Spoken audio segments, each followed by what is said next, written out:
Hey everybody, today we're talking about Booster Gold, the complete 2007 series, Book 1.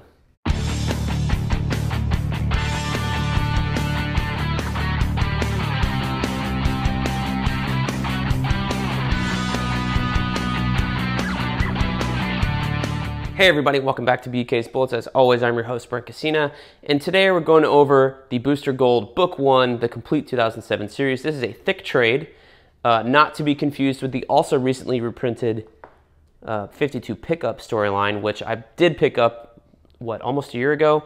So I think what the story is that this sold pretty well based on their reprint, so maybe they're deciding to reprint all of it, but in a different format where they can bundle it together. You get a nice spine here.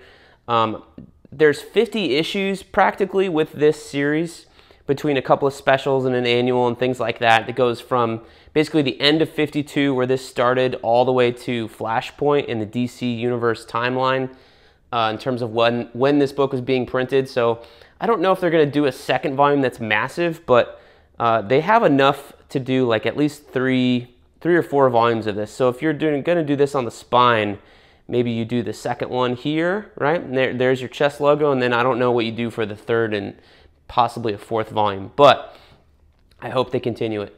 I mean, we got two Jaime Reyes Blue Beetle trades, so hopefully we'll get some more. But I wonder if this sold enough that they're like, hey, maybe there's some blood here. You know, we could sell some books also, not just on the reprint. Although I don't really know why they didn't just reprint this. They have 5 trades of the original run that they could have just sent back to print and called it a day, but instead they're doing this higher price point bundle here. So this more recent reprint had the DC matte paper, pretty thick matte paper, which is fine. It's pretty good paper. This one has a semi-gloss paper. It's also very thick, so that's good. But what's in here? So this is Blue Beetle 0 through 14 and 1 million. So that's one of the crossover specials which came out in this run. So that is what? 1, 2, 3, 15, 16 issues here. So yeah, I think they could do it in 3 or 4 volumes. Go all the way to the end. But yeah, so if all they ever do though is the Jeff Johns and Jeff Katz era, I think that's fine. It's not great. There's great stuff that comes after this. Like Dan Jurgens is the creator of Booster Gold, and he is doing a lot of the art in here except for 2 issues. And he comes back and writes and draws the later issues of this particular series, which are also just as good. But if all they do is this, then I think that's a pretty phenomenal tale to tell for Booster Gold to have, you know, one of his better stories. I mean, who are we kidding? There's no Booster Gold classics really, but one of a really cool comic stories to be printed about Booster and his love for his buddy Ted Kord and how they kind of, you know, bring him back into the fold, right? So there's a lot of callbacks to DC history in this book, specifically these, you know, 16 issues or so. Like the Jeff Johns, Jeff Katz stuff is basically it's all callbacks, because the idea here is that Booster Gold and Rip Hunter are going through the DC timeline and visiting different moments and fixing time, the way they kind of were introduced him doing in the pages of the 52 series. So if you haven't read 52, I think you can read this. I think you'll be okay, but does it benefit from reading 52? Absolutely. There's a new volume of that being printed, coming out very shortly, and the 2-volume trades, I think there's a new reprinting of that. If you haven't read all the events that they mention here, don't worry. They do a great job in like letting you know what's going on, and so that you won't be lost. And if you have read them, you're gonna love it. And if you haven't read them, maybe you'll be interested in to go and find them out. So things like The Killing Joke, DC 1 million, early pages of Green Lantern, that kind of stuff.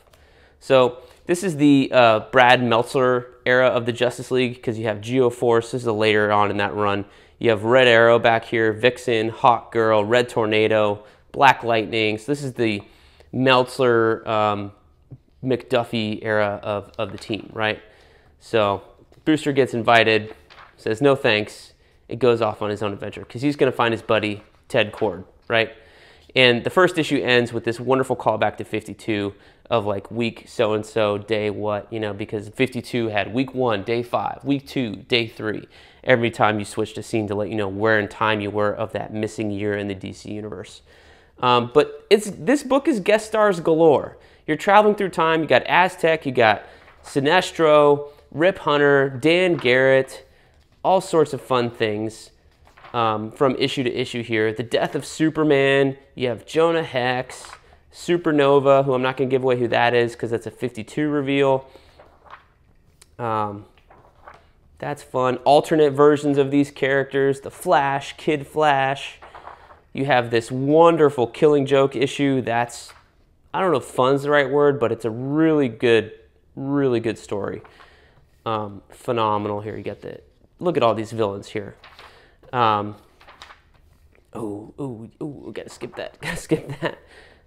Some future Blue Beetles here. You got Jaime Reyes showing up. Another future Blue Beetle, which this guy becomes what's known as the Black Beetle. He turns out to be a villain. You got Dan Garrett. They're searching for Ted Kord. And that's basically what the second arc comes up as, is they're searching for Ted Kord. They're going to try and figure out how to save him from dying right before Countdown. So we got to go back to Infinite Crisis and stop him from being dead, right? So that's kind of where the story picks up in the second half, is the blue and the gold, basically, where Blue Beetle and Ted Kord are trying to figure out how to unmess up time after they basically pull him from the time stream. So, because he has to die. Important things happen when he dies. He kind of has to die. So it's kind of this weird juxtaposition of how they explore that. Hawkman, Superman, Wildcat. So this is more alternate history stuff from what happens when you remove him from the time stream. Here's the JLI. You know, do we need to get them back together? Do we have another great story where the JLI gets back together in Justice League? Oh gosh. Generation Lost later on? Yes, we do.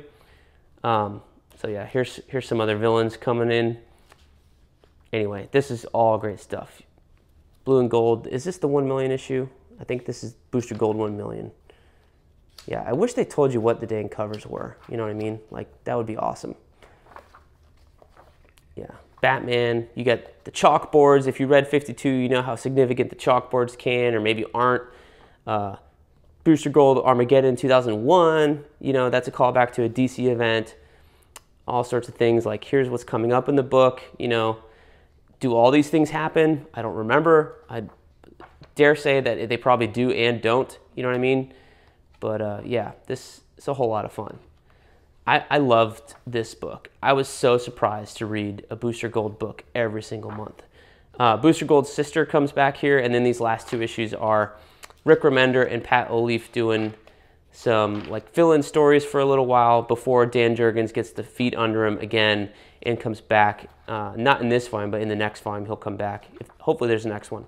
To do all the writing and the art with Norm Rapman doing the inks again. So if you love the art in here, if you love Dan Jurgens, it's a great pickup. Hopefully they're going to do more and finish out the series, but I really had a ton of fun reading this book at the time. I cannot wait to do my core Crisis reread of, you know, Infinite Crisis, Countdown, 52, and now I get to jump into the Booster Gold thing that picks up right from that, because really all that stuff is a whole lot of fun, and that's, to me, that's my DC golden age, is that Infinite Crisis, post-Infinite Crisis era DC. It was phenomenal. Great stuff coming out of DC at the time, and this is one of those books that was, you know, I think it got some attention because Jeff Johns was on it, and he's one of the hottest writers at the time. And I don't think enough people really read it, although maybe some they were because they went for almost 50 issues. But I'm telling you, the Dan Jurgens stuff that comes after this is just as good as the Jeff Johns stuff. But if this is all we get, I think this is okay, because it does represent a really underrated run in DC Comics at that time in their new modern golden age, you know, post-2000. So anyway, that's my overview of Booster Gold, the complete 2007 series, book 1, which is a mouthful of a title. And it's even on the spine, for crying out loud. It goes for $30, so you can pick this up anywhere, starting right now. So go and get it. I think it's a great pickup. You're going to have a whole lot of fun with this. So thanks for watching. Let me know, guys, what you think of this 2007 Booster Gold series down below in the comments, and we'll see you guys next time in the Funny Pages.